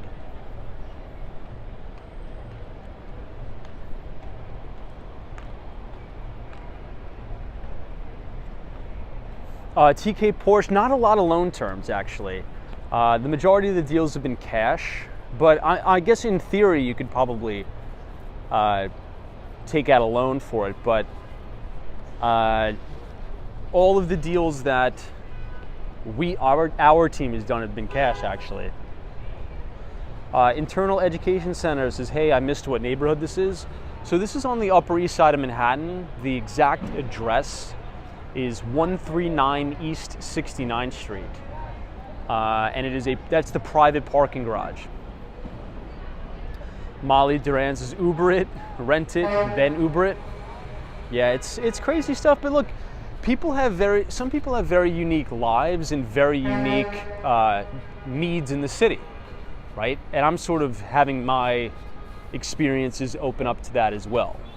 You know, some families here, you know, they're very high profile families and they may have a chauffeur, right? So the chauffeur parks the car in that parking space, and let's say, you know, the husband or the wife is leaving work, they'll call the chauffeur will go pick up the car at the dedicated space, pick them up from work, and then go pick the kid up from the private charter school.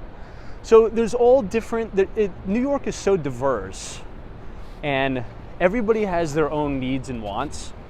So there actually is fair demand for owning your own space in the city. Now, are you gonna buy an individual parking space in the city to say, oh, I wanna make money off of this and I wanna generate cash flow? No. Will it probably retain its value, and will you be able to sell it for maybe what you paid for, or maybe even a little bit more? Maybe. Yeah, probably. But going into it, it's not a money-making thing. It's more of a convenience thing. Now, if you want to make money in it, then you would have to price out purchasing the whole garage and managing it from a monthly rental standpoint. That's actually very lucrative if you can find the right deal. But if you're purchasing an individual parking spot, no, you're not doing that for like an investment. Just say, hey, I want to purchase one parking space in New York City, and hopefully it appreciates, you know, in 3 years, and I make, you know, $200,000. No. That's not a reality. It's not going to happen. Hey, Michael's here. What's up, Michael? R2K 2007. Hey, good to see you. Hey, Arthur's is hopefully in New York, not hawking out bicycle spots. You'd be surprised. Hey, Tariq Khan says, I won't lie, I would live in Manhattan again if I can get a parking space. Tariq, hit me up. I have 3 spaces available. This is a beautiful view of the Empire State Building, guys. I would like to call this an awe-inspiring view of the Empire. It's gorgeous. Pat says, how much are people paying for these spots? I just said it, $175,000. But if you want to just rent the spot, anywhere between $500 to $800, depending on the size of the vehicle, right? Because in some New York City parking garages, and this is another reason why people choose to purchase a space, some parking garages have height limits. Excuse me. So let's say if you have a Chevy Suburban or a Cadillac Escalade, many garages won't even take it. Many of them won't. Particularly in some of the older garages that were once horse stables, like on the Upper West Side, they just don't have space for it, actually. So if you own a Cadillac Escalade or a Chevy Suburban or any like very big SUV, sometimes your only option is to go to a private garage and either pay like $1,000 a month to park your car or just purchase your own private space. Or just find street parking, right?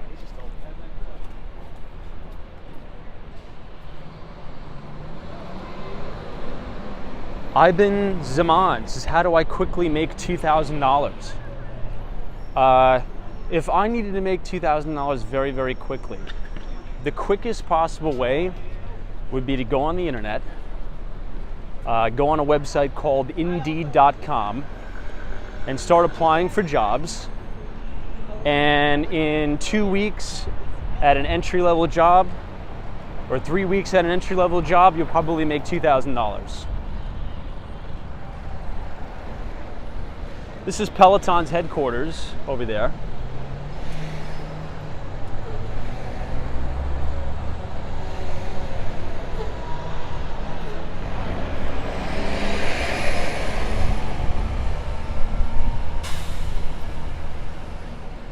Oh, nice. Tariq says, Tom, I bought my Range Rover from the owner of Melvin Capital. No way.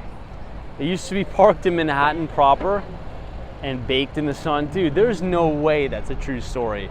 If that is a true story, that is freaking amazing, dude. That is hilarious. That's a wild story.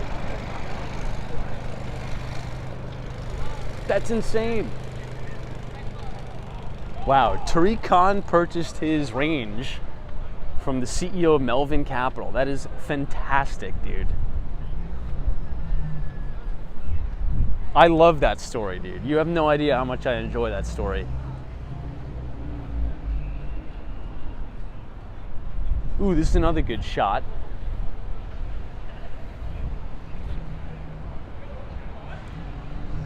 Iban Abinna. I don't know how to pronounce your name. I really want to figure that out. I feel bad mispronouncing people's names. That's a big pet peeve of mine because it comes off as very disrespectful, and I don't like that. But you've asked, do I ever party? I don't. I'm not a big party guy, but I will say this. I am planning on throwing a very big party at 199 Conover Street, Penthouse 3B. We just have to do the planning. And when we have the official date, I would like to extend an invitation to everybody. It's going to be half a networking event. So it's mainly going to be for founders in the tech startup space. And we're thinking of hosting it at one of our listings to try to attract, a marketing stir, right? So you'll have amazing views of the Statue of Liberty, One World Trade Center, and we're going to try to get as many people as possible there, sort of like a broker open house, but mainly like a tech-focused sort of event, right? Because if you're a founder of a tech company, something like that. But anybody watching the stream, if I have the date, I'll invite all of you. Anybody could come, 1,000%. Hey, Pleeps, thank you so much for your very kind $20 donation. It says, please shoe Peloton. Please shoe Peloton. Pleeps, thank you so much for your very kind $20 donation. Yeah, but Peloton is right in front of us, and they have one of their headquarters a couple blocks to the right.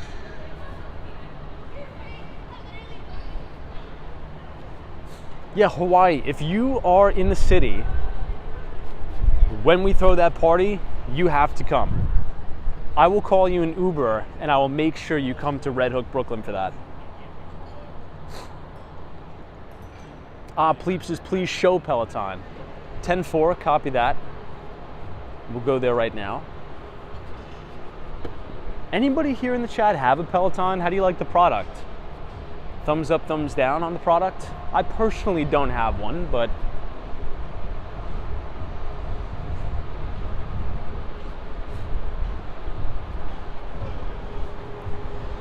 Juan says, Tom, what's it like getting groceries in the city? To be honest, and I'm not proud to say this, very, very seldom do I ever cook when I'm in New York. I don't. I'm just gonna be honest. Is it because I'm lazy? Maybe. I just don't have time. It feels like every time you're in New York City, it's just so busy. Like nobody has time to cook anything, right? You're always on the go, you're always doing something. And I would just rather, spend the $15, $20 a day to get food out, like, at a restaurant or something, which is getting increasingly more expensive. And I believe we talked about this before. Some of my old go-to spots in the city that used to be like $15 are now like $22, $23. Everything has gone up. The price of everything has gone up, guys. And I'm not just saying that to, some people will email me and say, oh, you're just talking about how things are going up because you're making a political statement. I promise you I'm not. I respect all political parties. I don't care if you voted for Joe Biden. I don't care if you voted for Trump. I respect you all the same. I just tell it like it is. And the same spots that I went to before COVID, right, and even just last year, that were usually like $15 a plate, maybe $12 a plate, they're now, $17 to $20. They're like $15 to $20 every place. And I don't blame the establishments, right? They have to turn a profit too. Their hard raw material costs have went up. So obviously they pass that on to the consumer. Now, another thing that I've been saying is this. Oh, Action Kids, the sausage and peppers at San Gennaro's Feast is now $15. It used to be $10. Action Kid, last year I paid $20. Now, maybe that's just because the guy just totally ripped me off. But yeah, it's $15 now, which is wild. That's still expensive, but look, San Gennaro's Feast is like a tourist thing. It's once a year, so I really have no problem paying that. The big issue with me is just everything else. The standard that you would get, lunch out in New York City, it used to be $12, $15. Now it's, 17, 20. If you want to get a drink, 25.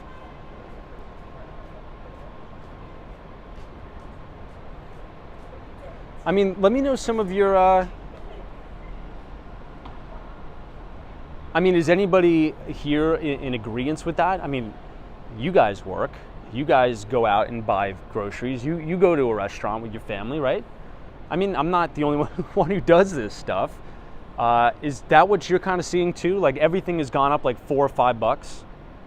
Now, $4 or $5 every day, that adds up. That adds up.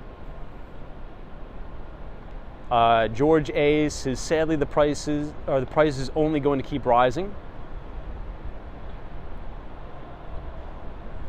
You know what's funny? AK, this is his first day back in New York, my friend Action Kid.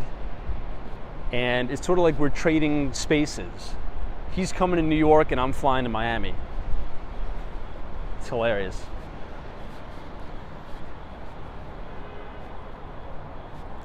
Really, Tommy G says even my Spanish tutor raised her prices. Hey, Mike C says, I'm so bummed that Costco got rid of the berry smoothies at the food court. I didn't even know they had that. This is the paddle or reserve paddle here.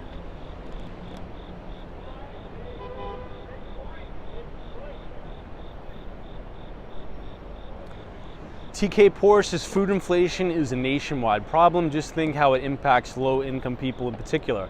It's insane.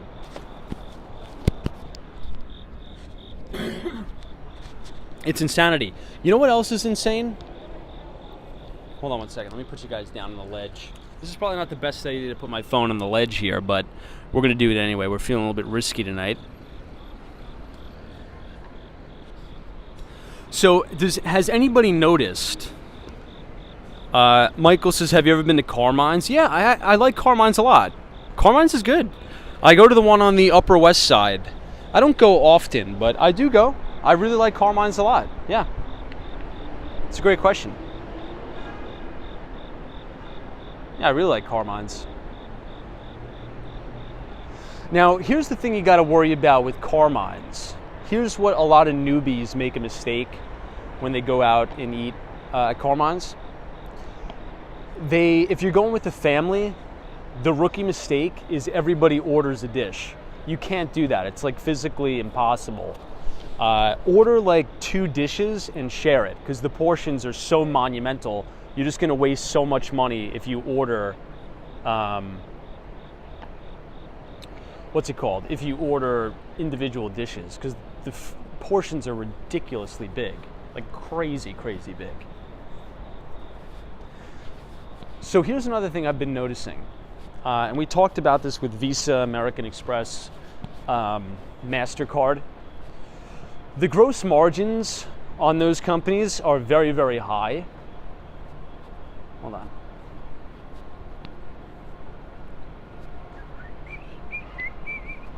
So those companies are raking in the cash.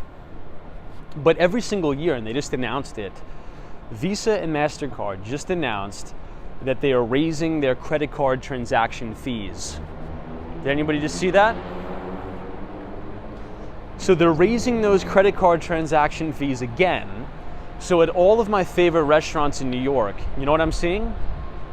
They have signs posted and they say, due to the recent price increases for the credit card transactions, if you wish to pay with the credit card, we are going to charge you a 3% fee. So essentially, they're just passing that charge on to the consumer, which is ridiculous.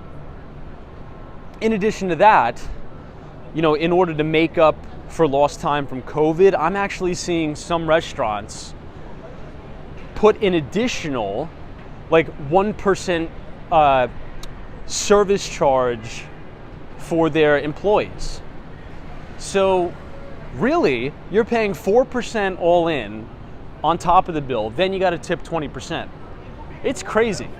And I think some people, I mean, especially if you have like a family of 4 and, you know, maybe you make a household income of 100,000. I mean, I don't know how they do it. I really don't know how they do it.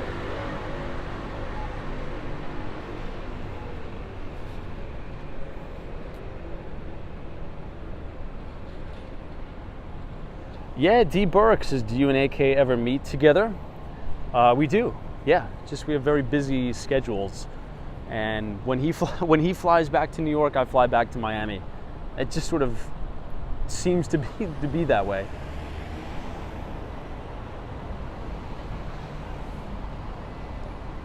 Wow, someone says, imagine taking a family of 4 out to a ball game. Imagine taking a family of 4 to like a Rangers game. It's like $250 a ticket. Then with the food, I mean, it's possible you're almost like $1,000 to go to a Rangers game.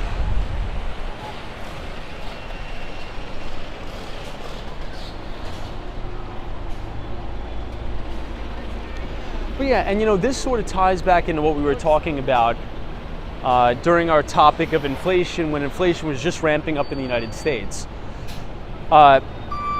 Many people were saying that was really going to impact corporate profits. And if you remember, this was when inflation was just taking off. I said no.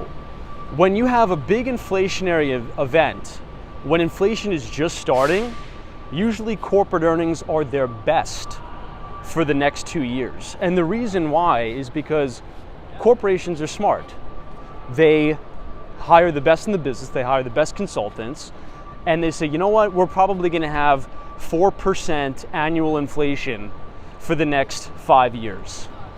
So what do? To manage the supply chain appropriately, they take a massive price hike on all of their products for the first year, so the gross margins balloon and expand. So if anything, right when inflation is taking off, corporate profits usually for the first 1 or 2 years will absolutely explode. And that's what you saw in 2021 and 2022. Corporate profits went gangbusters.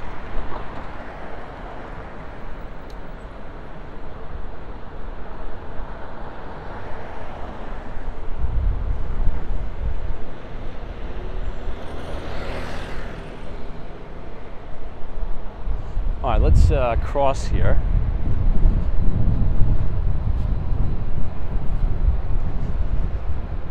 Yeah, I think the restaurants are I'm reading some of the comments. I think the restaurants are probably trying to make a little bit of a spread on the credit card transaction fees.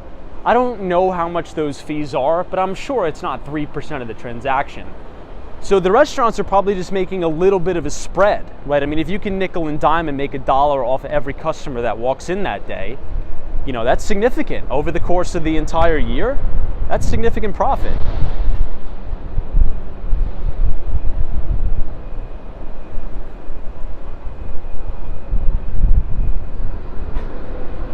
Hey, Mike S.'s diesel prices are trending up again, which will increase inflation again. Well, crude oil is right around $90 a barrel yet again, so you're right. The last CPI report we had, wow, the wind is really picking up. It's crazy windy. Let's avoid these people.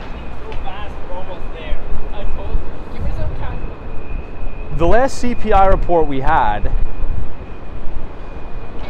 energy costs went up significantly, and that's because crude oil is trending up again, right around $90 a barrel. In parts of California, you have $6 a gallon gas now.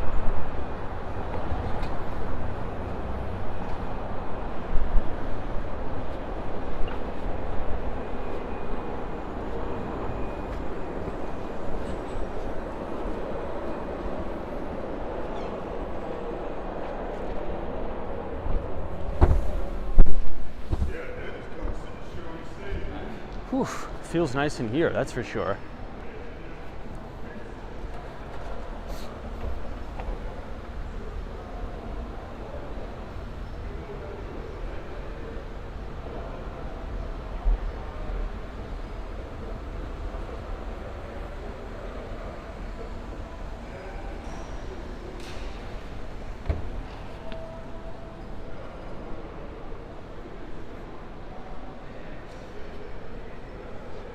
Okay, we are now in the shops at the Hudson Yards.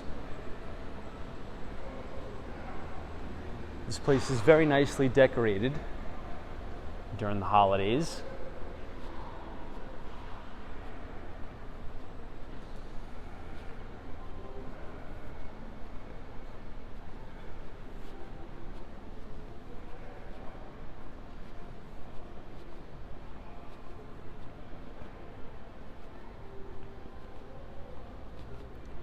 All very expensive shops.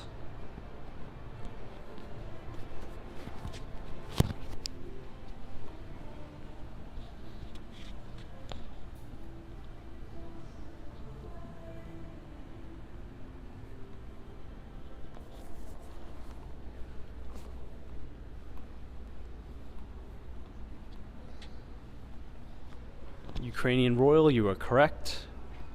We are at the Hudson Yards.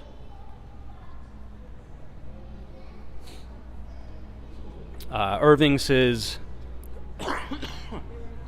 excuse me, what time do I get home each night? It doesn't take me too long to get home. It's like, I live on the Upper West Side right now, so Not long at all.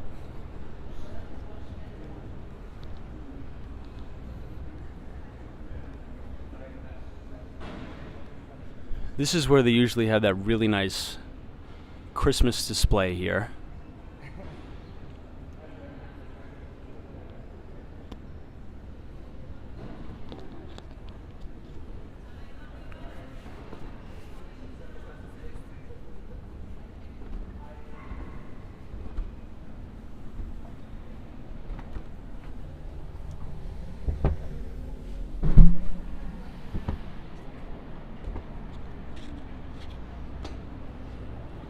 This is now the vessel.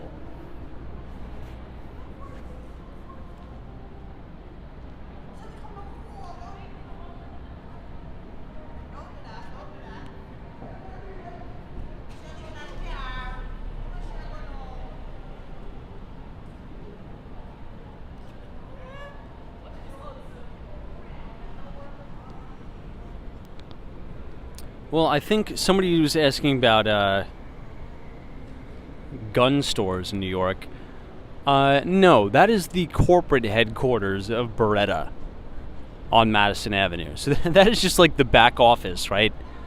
Like the management employees, people running the company in the C-suite. Yeah, that's not like physically you can go and buy weapons.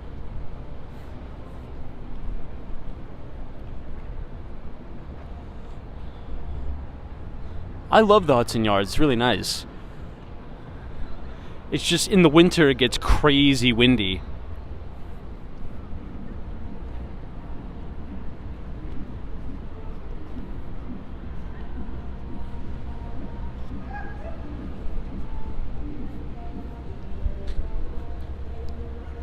Yeah, Dave, I may go out to see him this weekend, which I'm excited about.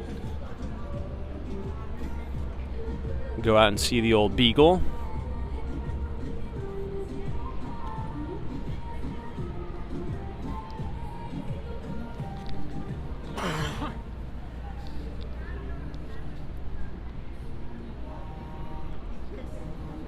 Now this building is called the Shed, and this moves in and out. It sort of extends. It's on wheels. It's a really unique building.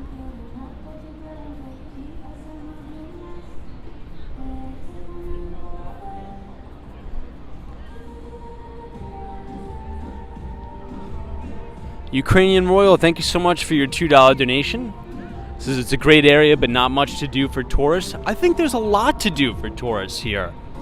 I mean, you have a whole, shopping mall, right? You have Lululemon, pretty much every single high-end store you'd want. You have tons of dining, tons of coffee options, and you have hotels. You have a Starbucks here. And you have the Edge, right? That's one of the most famous observation decks in the entire city, is the Edge at Hudson Yards. I think they did a pretty good job. You have the vessel, but unfortunately it is closed now. And if you make a right at the shops at the Hudson Yards, it'll take you to the very beginning of the High Line. And the High Line is so beautiful. Unfortunately, I can't take you guys there tonight. I don't know why we have like 3,000. There's been like a million comments about go to Harlem, go to Harlem, go to 125th Street.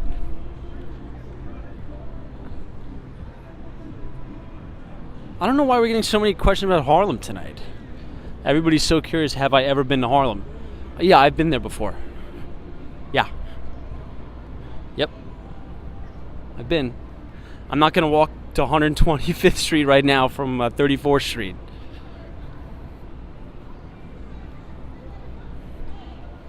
I used to live on 127th Street way back in the day when I used to rent a room. I like Harlem. It's a very nice neighborhood. It's very built up, and there's actually some really nice brand new developments there. There's some really nice new product. Buildings with a lot of nice amenities. It's really nice.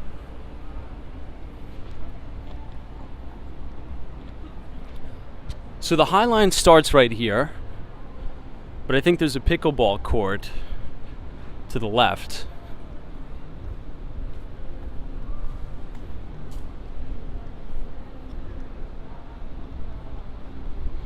I know, Royce's Harlem, formerly inexpensive. There's some very expensive product there now.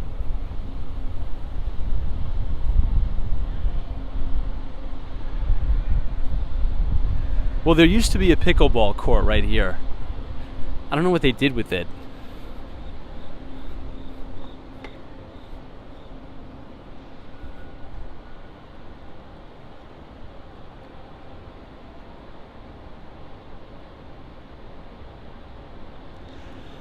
All right, everybody. With that being said, we will see you all tomorrow. If you enjoyed the live stream, feel free to leave a like on the video. Click the subscribe button if you're new. Oh yeah, and we will have our first edition of the newsletter finally out again on Tuesday, if you could believe that. But yeah, we're going to start writing those in a more structured fashion now. Now that I have a little bit more time and I'm sort of settled in the new job, settled in the new position.